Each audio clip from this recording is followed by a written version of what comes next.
sebenarnya kanun sudah memandatkan kepada gubernur ini untuk mengatur penggunaan dana itu dengan melalui badan tadi. Tapi sejauh ini Pak Sarbe ini juga nggak tahu apa ada nggak badan seperti itu yang diharapkan oleh kanun ini. Itu makanya selanjutnya mungkin eh, Ya. dana abadi pendidikan juga terdiri bukan hanya dari APBA, tapi juga ada berbentuk sumbangan bantuan yang dia mengikat, wakaf, infak dan sedekah, hibah dan atau wasiat. Itu artinya Hmm. itu artinya bisa juga digunakan dana Baitul Mal Hmm. untuk Hmm. dijadikan sebagai dana apa namanya dana pendidikan, dana abadi pendidikan atau dana untuk membantu pendidikan. Makanya kan ini kesalahannya dimulai dari kita harus mengakui Pak, kesalahannya dimulai dari pimpinan. Ketika orang yang ditempatkan itu bukan ahlinya, bukan orang yang tepat, makanya nggak bisa membenahi. Nah kalau orang yang tepat kan dia berpikir, dari mana sumber dana? Bagaimana mengelola anggaran secara efektif? Kan begitu sebetulnya. Nah kalau dia nggak tepat, akhirnya marah-marah aja. Karena kenapa? Takut ketahuan ketidaktahuannya.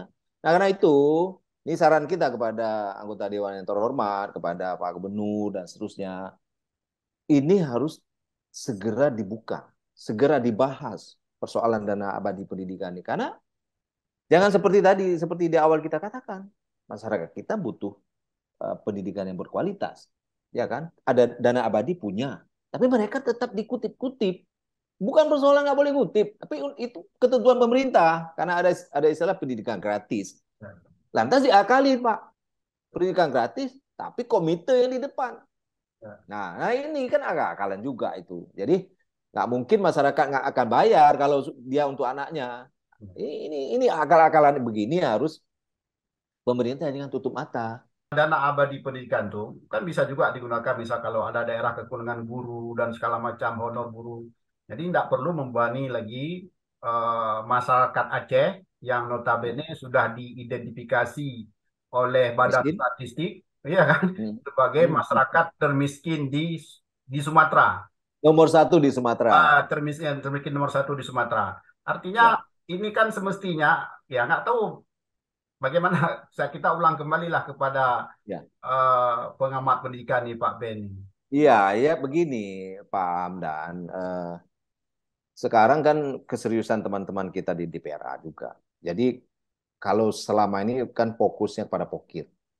Pokir, pokir, pokir. Nah sekarang dana pendidikan itu juga jangan pokir, tapi dipikir.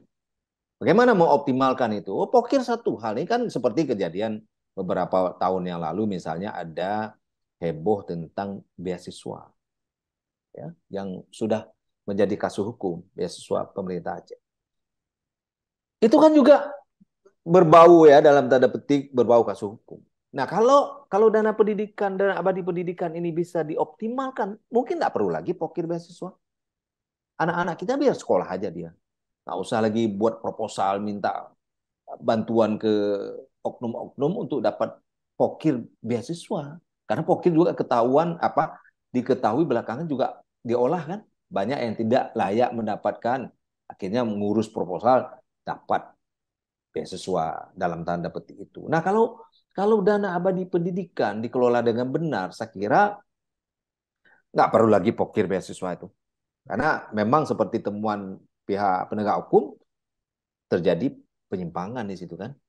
Terjadi apa namanya tidak tepat sasaran. Harusnya orang yang benar-benar butuh, tapi lari kepada orang-orang yang tidak bersekolah. Nah, jadi kita harapan kita kalau dana abadi pendidikan ini dikelola dengan benar, kemudian sumbernya setiap tahun konsisten, masuknya misalnya 2% dari APBA, kemudian dari sumber-sumber lain, saya kira ini bisa berjalan, Pak Ana. Cuma niatnya ada nggak nih sekarang?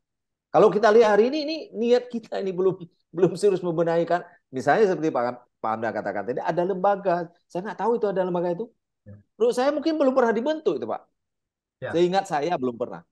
itu karena memang begini, begitu berakhir mata Pak Zaini Abdullah, ini kanun ini sepertinya diabaikan. Jadi makanya Hmm. sekarang kita minta, tentu seperti Pak Sarba ini katakan tadi, kita minta ini diperjelas nih. Sudah berapa dana abadi pendidikan itu sudah berapa tersisa di Aceh? Apa benar seperti yang disajikan oleh BPK? Hmm. Atau sudah digunakan berapa. Karena penggunaan juga tidak begitu transparan itu. Iya, iya. Saya kira juga perlu nanti audit audit apa namanya? Audit publik, anggota publik ya, supaya jelas dia berapa misalnya kalau dia di deposito, berapa jasanya, kemudian benarkah belum pernah diambil. Nah, itu harus dijelaskan karena itu dana dana publik.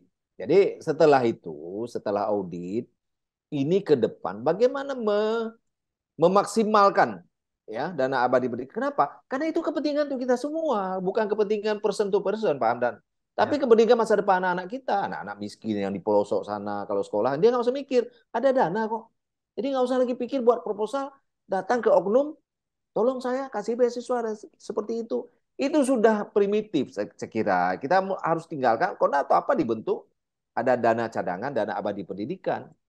Itu Ya. harus diteruskan kebijakan yang baik itu sekira. Jadi mungkin kan saya baca sedikit lah untuk mengakhiri perjumpaan ini kan. Ya, Jadi ya. di bab 2 tujuan pasal 2 dana abadi pengembangan sumber daya manusia Aceh bertujuan untuk membiayai pengembangan sumber daya manusia di Aceh.